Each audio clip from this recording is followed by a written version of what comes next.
అయ్యగారికి వందనాలు. మేము ఇలా ఒరిస్సా నుంచి వచ్చాం. మా పాప నేను అయ్యగారి దగ్గరికి వచ్చి అయ్యగారిని చూపితే అయ్యగారి కన్ను ఆపరేషన్ పడదు అని ప్రార్థన చేశారు.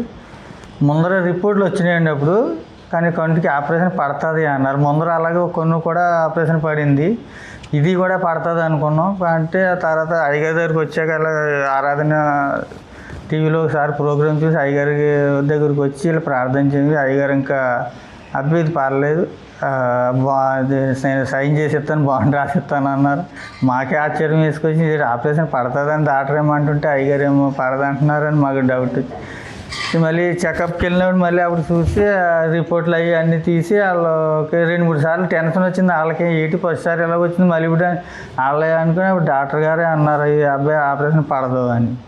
పడదు అన్నప్పుడు మాకు ఏంటి ఇది ఆపరేషన్ పడుతుందా, అయ్యగారు బాండ్ రాసిస్తాను అయితే అయ్యగారు మాట నిజమైంది అనుకుని ఇంకా ఆ దేవునికి వందనాలు, అయ్యగారికి వందనాలు.